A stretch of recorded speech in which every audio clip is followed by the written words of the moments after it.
Pozdrav jednom još svima, evo mene sa Giulijom gdje ćemo čuti njeno iskustvo i Giulia će sa nama podeliti neke odgovore na naša pitanja koja sam dobio u prošlosti. Hi Giulia. Hi. And welcome to my YouTube channel. Thank you, thanks for having me. So, thank you for coming over. And before we start, actually I have many questions for you. But before we start, can you just give us a short introduction about you, where you're coming from? Where do you live? What you're working at the moment? I'm Giulia, I'm from Italy, but at the moment I live in Berlin. I moved to Germany in 2020 and I lived for 1.5 years in Munich. And then thanks to a job opportunity, I moved to Berlin. I work at a startup, what a cliche for Berlin. And I am an e-commerce manager, meaning that I take care of the e-commerce of this company, basically, in terms of sales, pages, web presence, and so on and so forth. Nice. And one of the reasons actually why I called you in my podcast is because you come with a very international background. We know each other since 2018. We studied together, by the way. And so I think your background is very similar to mine. We have also this drive always being abroad, learning different languages, being surrounded with international people. Can you just name like how many countries so far you lived in and what's your background like of studying? Okay, I never counted how many countries I lived in, but basically I would say Italy, then Poland, then Austria, then Italy again, doesn't count, Germany, France, Spain. Wow. And that's it. Yeah, wow. 6, I would say, yeah. That's amazing. Actually, that's the reason why I'm having you here. Can you just recall what was the very first moment when you decided actually to go and study abroad or do some short program that is not a touristic way? To be honest, I never felt like I wanted to stay in Italy, so I always had this kind of gut feeling that I wanted to leave and possibly work abroad. The first real exposure I had was when I was 16, when I went to the UK. My family was, for a few summers, was always sending me overseas to practice and study English. So I used to be there for a few weeks, and I did it for like 2 or 3 summers in a row. So I started to feel that I didn't want to, I wanted to study in Italy, but just up to a certain point, and then probably go abroad for like the last leg of my studying period.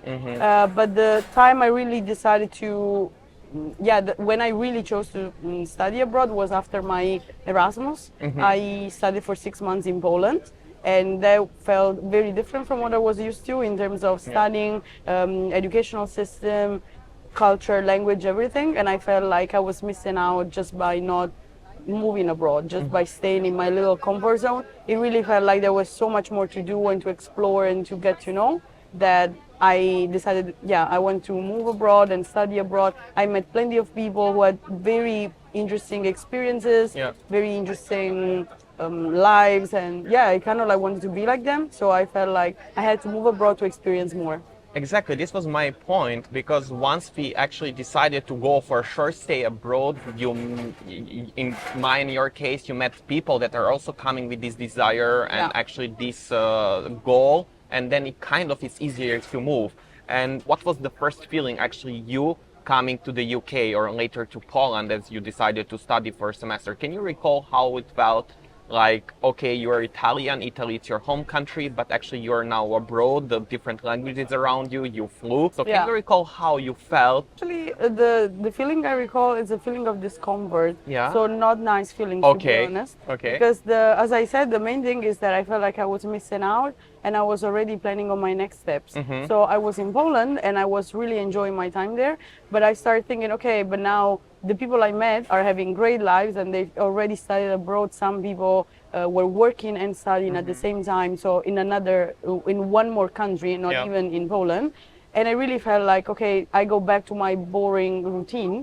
So kind of like a big feeling of like massive FOMO and just a big feeling of discomfort. And then after that, I was like, okay, but if these people are doing it, why can't I do it there too? So I was hopeful, but mostly, to be honest, the feeling was pretty negative, because I felt like I was really wasting my time just by going back. So when I went home, I had the typical, they call it like Erasmus depression. So for like a couple of weeks, I was just completely devastated and sad, and I didn't know what to do with my life. And after that, I realized that actually I saw what the possibilities were and what I could do. And then at that point, it was time for me to actually take the matter in my own hands and do something about it. Wow. So I Yeah. went from discomfort to, okay, let's make a plan. Let's make this happen, because I saw people my age who had already been abroad many, many times, Yeah. and I was still kind of like lagging behind. So yeah, I went from being extremely depressed to be willing to plan and like take the next step. So nice to hear this experience, because also for you I see like some similarities with my experience, because I've been for a semester abroad in Portugal, and then later when I got back to Serbia in 2017, I was just missing this feeling, being like and meeting people and speaking in English and improving and learning. And this is also how actually I decided to study abroad. Before that was not an idea that I will study my master's abroad and do studies abroad. It's because once you go abroad, you get to know a version of yourself that obviously you never get to see or experience in your own country. Yeah. So then when you go home, you realize that actually you can live up to those standards because you did it before already. So I think that's that's really what drives the action, is the fact that you see a version of yourself that is new. It's probably more of, it's like more open to new things, new inputs, meeting new people, speaking new languages. So when you go home, you just don't want to let go of that version, because that version is probably one of the best versions of yourself. Yeah. So when you go home, you know that you want to go back to that. Yeah. And that's why I felt like that was the time where that was the right time to start planning. You just cannot neglect what you experience during those months, because it's really intense. There are people asking me how I knew that actually this is something I wanted, that I wanted to study abroad. How did I feel that this is something, that's it? And I always tell them, like when I was like with my sister, usually after classes, after exams, we used to drink coffee in cafe next to the window, like with window seats, and we were talking about traveling, about living abroad. Actually, like at that moment, I didn't believe that actually this is possible for me. So it was like kind of inner frustration that whenever I would hear that someone is studying abroad or traveling or doing anything that has anything to do with other country, I was feeling kind of frustrated with it.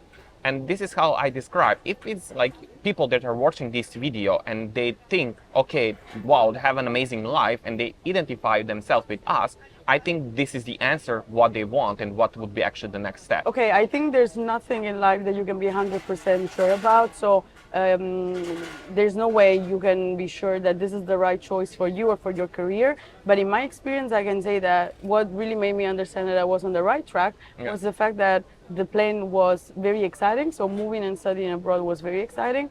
Also scary, extremely scary. But yeah, I was way more excited than scared.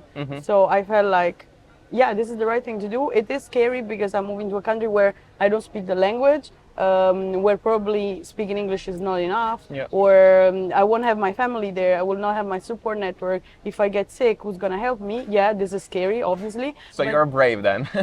Yeah, also, I don't know, I think this also comes with being very young, and sometimes you just don't think too much about the consequences of your actions. I think this can really help sometimes, because if you overanalyze everything, you're never gonna take the next step, and you're just gonna stay home. But for me, the thing was, yes, I was scared about all of these things, and these things were extremely worrying to me.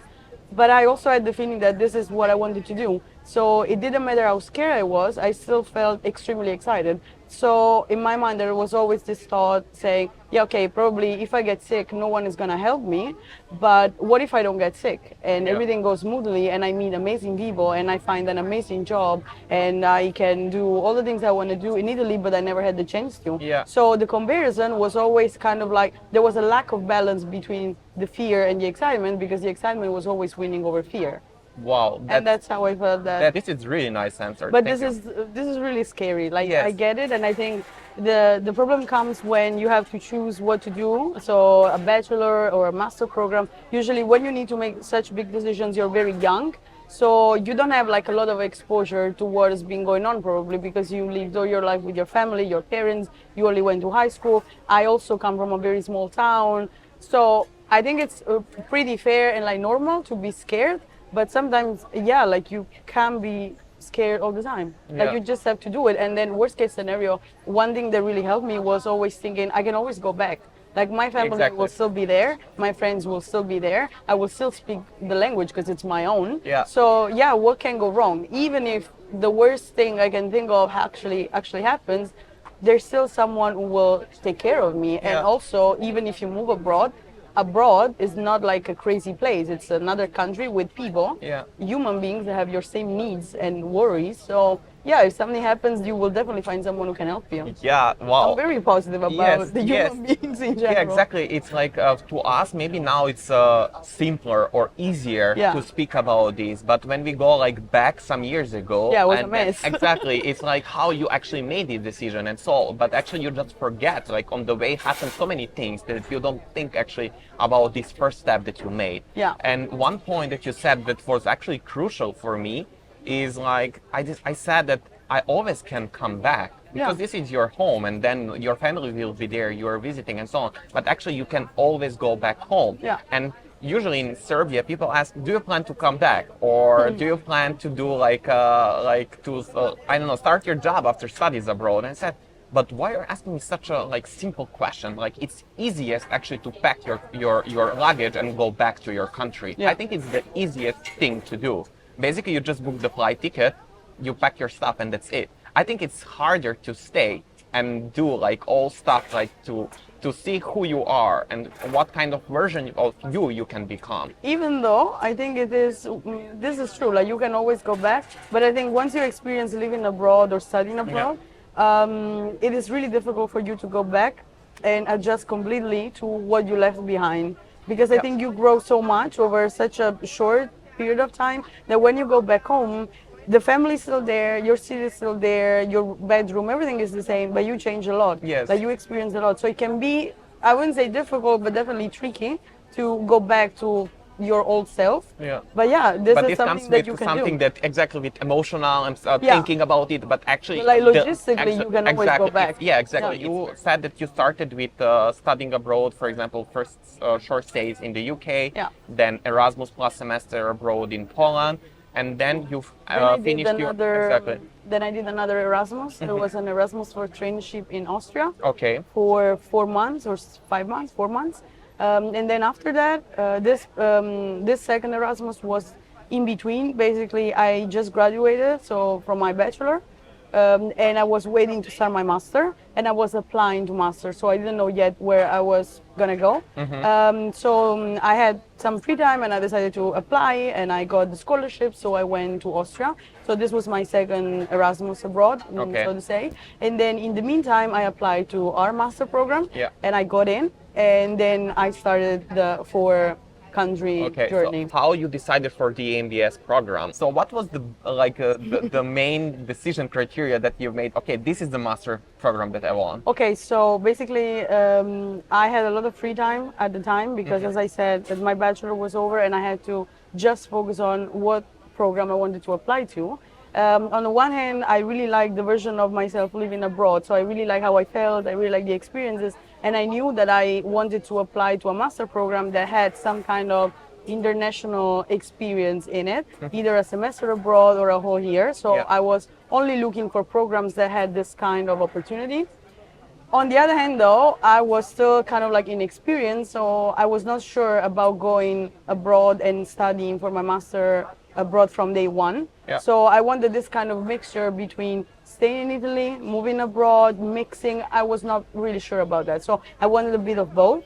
And at the same time, I was also applying to some public and private universities in Italy because, as I said, Italy was kind of like the comfort zone for me. So it felt like if I study in Italy, and then I do 6 months or 12 months abroad, I can get the best of both worlds because I don't leave my comfort zone too much, but I also get to experience the same thing I experienced in the past by living abroad, so the same excitement and the same, nice feelings of just traveling Europe, all around Europe.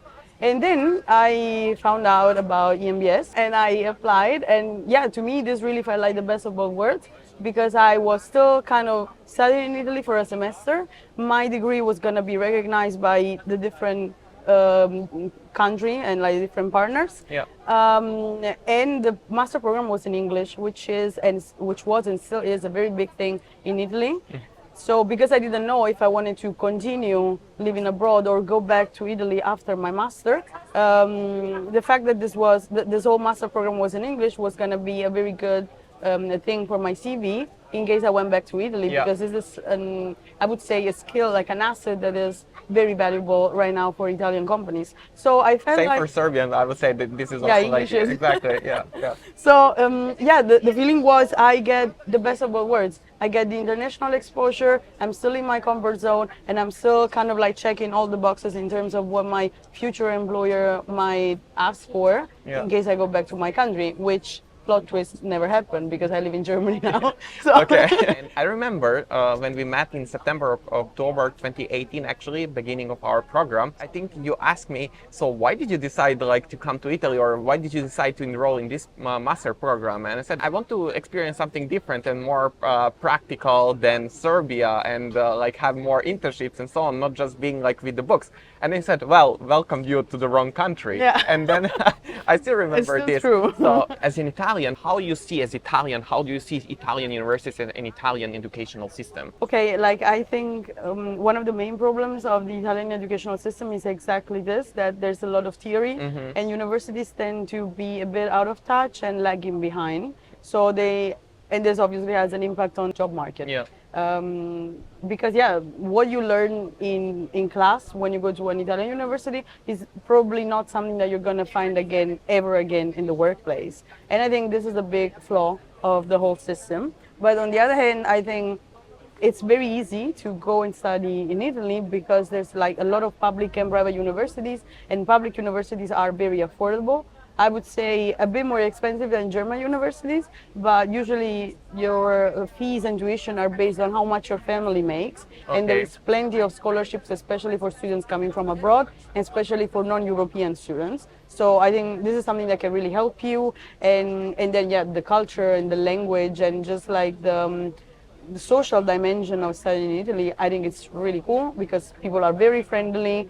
The country is not extremely expensive overall, even though some cities, especially in the north, can be very expensive for for students, Italian and non-Italian. The experience overall, I think it's a positive experience, and it's a really good way to get ready for the worst, I would say, because Italian universities, because of all this theory, they are famous for being very hard. Yes, so you have to study a lot, and you study hard for months or for even years. Yeah. Which, when this happens, is very annoying. So when you're at university, you really feel like you're stuck there, and all you do is just learn things by heart, by studying from your book. But then, looking back at it, I think I learned a lot of things about how to manage your workload, for example. Because once you leave an Italian university, you are used to study and like sacrifice your free time and everything, which is not ideal, but sometimes in the real world this happens. So actually you find shapes you in some kind of person. Exactly, like as a person. So I wouldn't get into the details of what you learn because I don't think all those details and all that theory is really needed. But from a personal development perspective, I think this can be useful to some extent because you learn how to manage your workload, how to manage your time, how to prioritize things. And these are skills that are actually very useful when you find a job and start working. Yeah. So that's why you get ready for the worst. And then when you actually when you find your first job, I wouldn't say that you're ready to rock it, but you're on a good track because you are used to sacrificing. Yeah, something that I recognize actually some similarities is you said the theory and how big and like huge the materials are, books, and then actually you need to learn and have particular bullet points that you need to know by heart in order to put. True. And this is something that I just wanted to be like to skip, like same. And that's exactly so. And then my solution was coming actually from Serbia to Italy, and this was but like only 6 months. Yes, so we only exactly. had 6 months of. So it was Italian, but then actually understood that Italian educational system is very, very similar to Serbian, and I was shocked with this because usually in Serbia people think that Italian is like more practical. Exactly. So this is something that I didn't know, and I learned by staying abroad.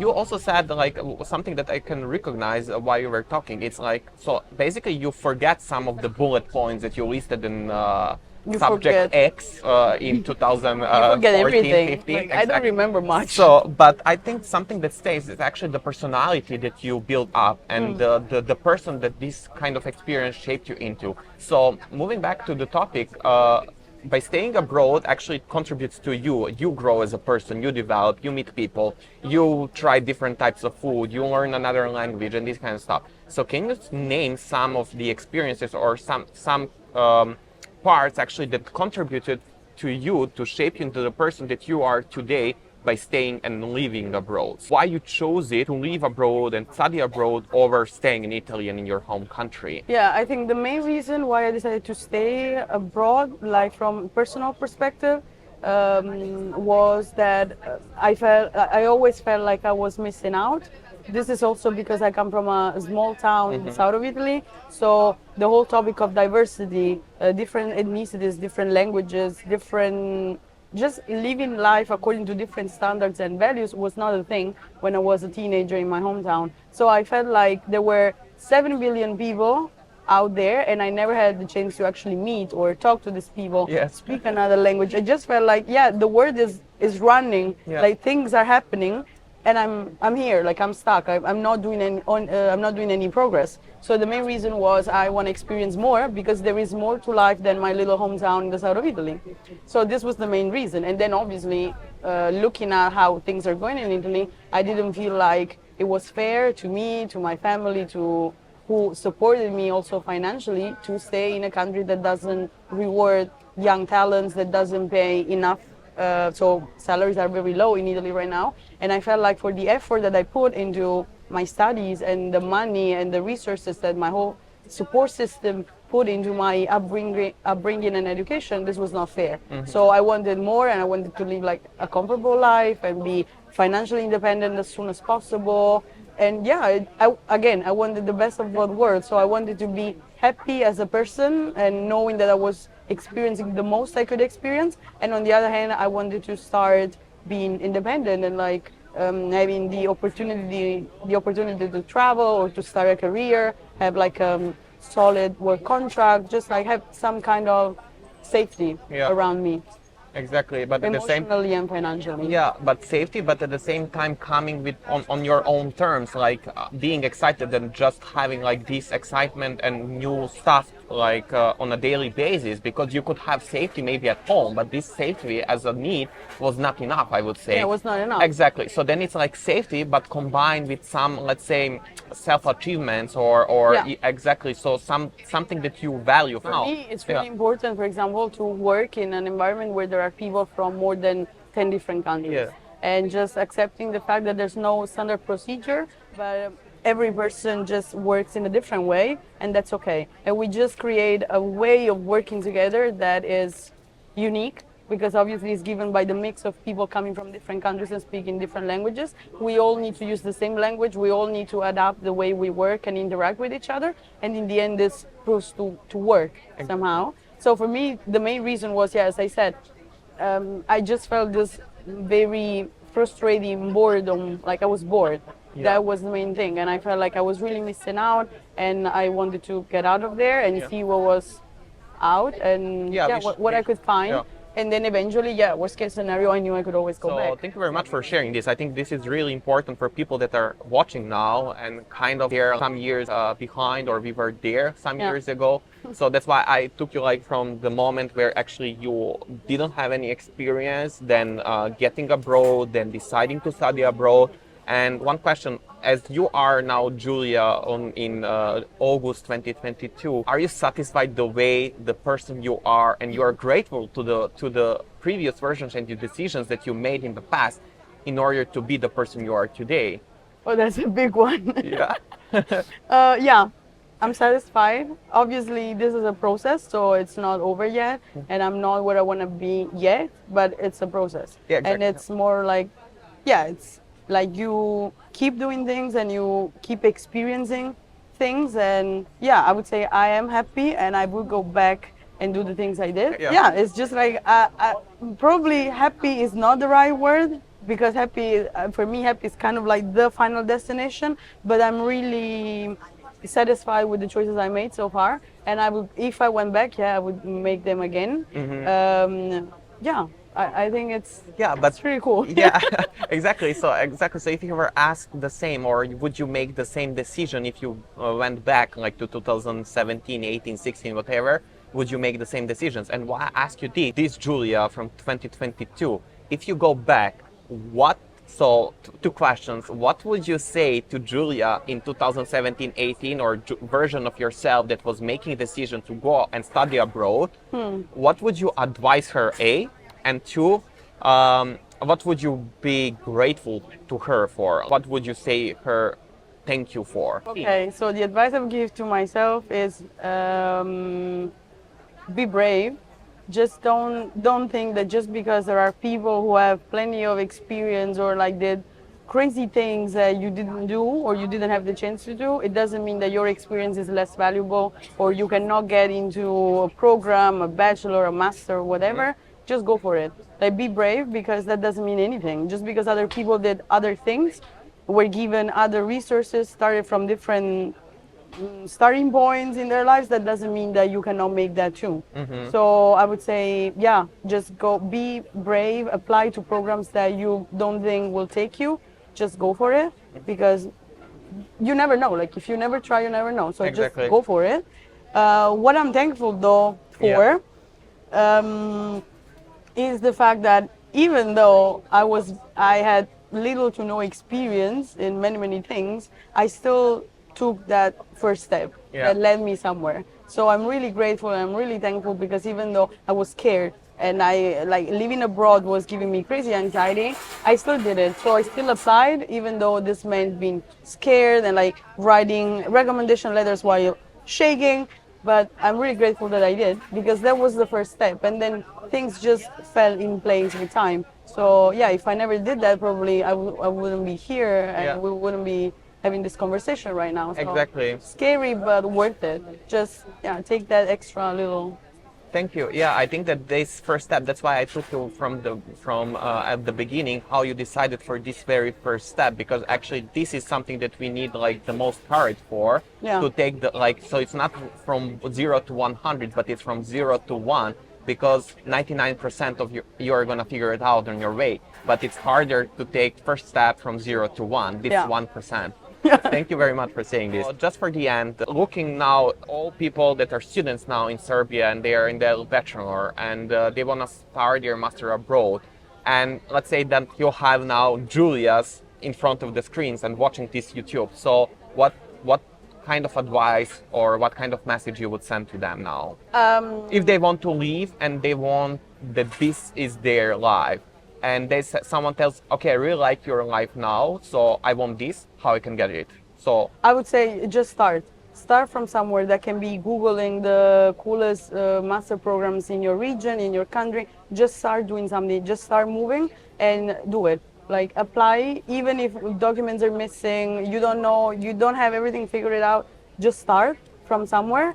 And another very important thing, don't wait until the very last moment, because that's what I did, and I applied to the very last deadline, and I was admitted at the very last point, basically the very last month, during the very last month. Start looking. If you feel like this is something that excites you, do it. Even if you're worried, like, being worried is okay, it's normal, and you will be scared until the very first day of when you start the program. Apply, go for it, and don't waste too much time. So apply as soon as possible, so that you leave as many doors open for yourself. Wow, that's really nice advice, because so no brain drama, just do it. Exactly. Wow. Nike style, Thank you so much for being my guest on my podcast. Thank you. I hope this was beneficial to my audience, and hopefully see you then next time with some new topics and your other experience in staying and living abroad. Thank you so much. Sure, thank you.